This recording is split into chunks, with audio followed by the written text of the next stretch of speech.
Hi there, welcome to No Nonsense Whisky. My name's VinPF, and on today's episode we've got a double threat episode. I haven't done one of these for a while, so I'm quite excited to bring you two bottles at once. We're covering two from the same series. Now you might recognise these on the shelf today. It's a black bottle. I've covered the original black bottle fairly recently, and I enjoyed that for the price. Something like 20 odd quid. Really cheap, but excellent guard whiskey, as we say on the channel here. These two were sent over to me by the guys that make them, so thanks very much for sending those over. And these are the new Alchemy series. It's an addition to the core range, but they are limited, I guess, to a certain extent. I don't know how many bottles there are in the world, but they will be gone when they're gone, so to speak.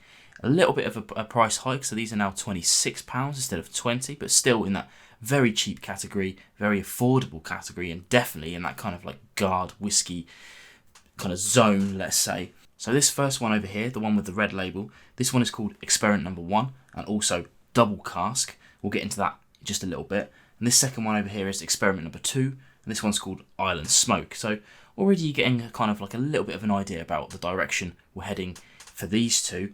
I'm probably not going to compare them against each other because they're very different beasts, but we'll go through that in just a moment. Let's hit the first one and see what we've actually got over here. One of the cool things about this little series is that they take themselves above that 40%, and we've got that 46.3% here, and something awesome on the back. I'm not even sure if it's on the front, but on the back at least, you can see right in here, non-chill filtered. Excellent.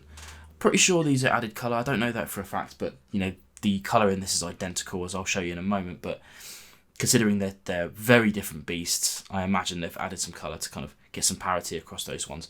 Not that I think that really matters, because we have a black bottle here which is just vaguely see-through if you hold it up to the light, so it doesn't hit my bugbear of completely opaque bottles. So the first one then, as I mentioned earlier, is Double Cask, and what that means in reality, these are both blended Scottish whiskies. So that would usually mean there's a good portion of grain in these things. Obviously, if it was just malted barley, they would probably on the label say a blended malt. So, they're quite clear about what's in them on this label here. This one has a mixture of malts. Not sure how many different constituents there are in there, but those have been aged in Spanish sherry oak casks. And then they have another portion, which is 12-year-old grain, and that's matured in red wine casks, and we don't know if any of that's kind of full-term maturation or finishing and whatnot. I have to say, I don't think it really matters in this situation because we're talking about relatively cheap whiskey, so really what we wanted to be talking about is cost versus experience, which we'll have a look at the glass. Before I do that as well, I'll just show you guys the kind of similarity in colour here. I'll hold it up against this white backdrop here, so you can see they're pretty similar. Just smelling that to make sure that's the correct one. You can definitely tell these two as different beasts. So this first one then shouldn't have any peat in it at all. And you know what? I have to say it really benefits from sitting out on the side. Treat this like any other whiskey that you would drink. Now, for me, it's initially a kind of like a musty book kind of vibe to it. Some kind of nuttiness to it. I'm not really sure what nuts, but I'm leaning on those kind of like walnut things. And then there's some sort of fruitiness to it, some almost citrusy elements going on. Yeah, quite a lot going on for a £26 whiskey, that's for sure. Let's try on the palate.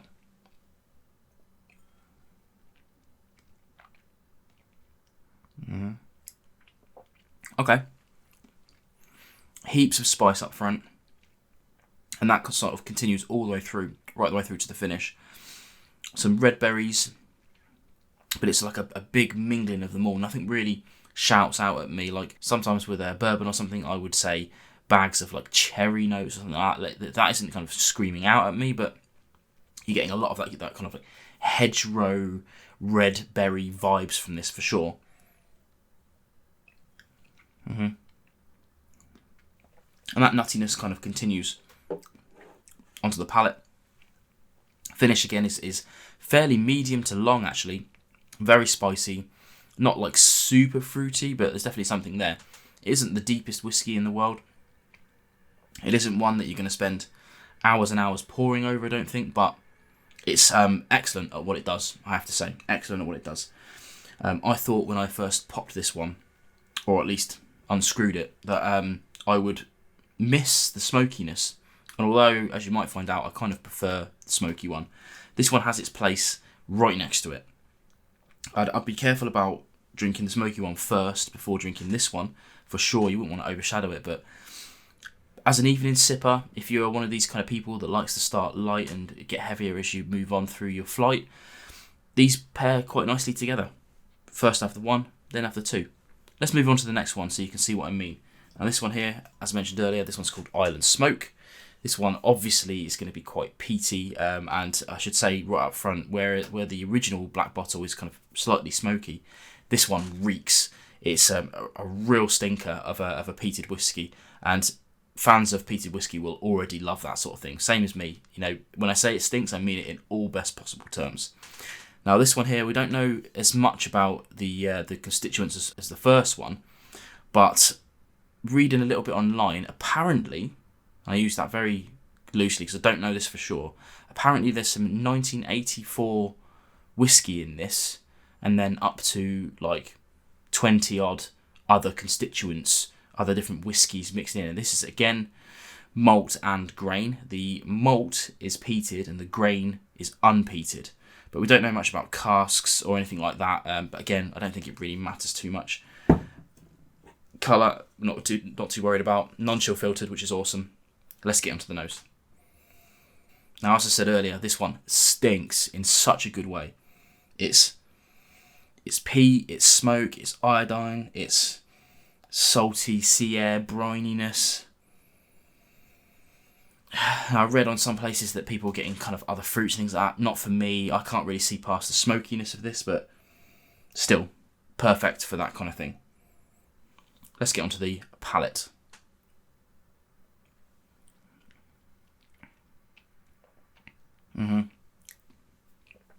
Again, huge amounts of kind of brininess and smoke.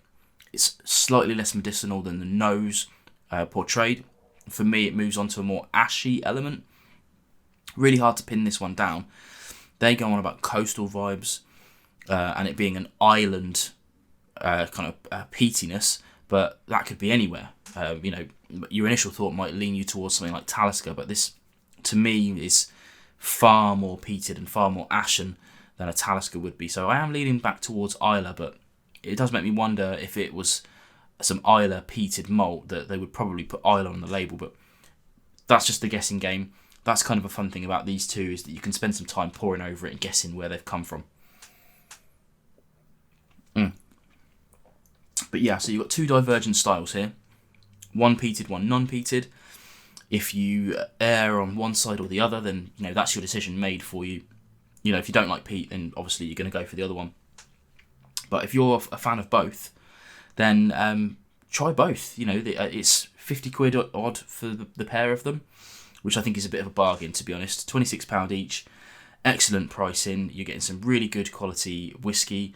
Again, both of these, you know, I want to say things like it won't light your world on fire, but it's not really fair to say. They're not really trying to. They're just trying to produce really good quality whiskey for a very low price point, and I think it actually exceeds that price point in terms of its quality. So yeah, get them before they realise what they've got on their hands and start charging more for it, because I think what they're doing here is wonderful. You know, the first release was very cheap, and I guess was intended to be so. This one's a very much a step up from that one. If you enjoyed that, you're definitely going to enjoy these two. But for sure, if you're into one or the other, then you know, take your pick from that. But for me, both of these are a winner. Definitely going to enjoy these in different situations. Maybe next to each other, maybe not. Doesn't matter. Depends on my mood. Hopefully that's interested you, and hopefully you'll go and check these out.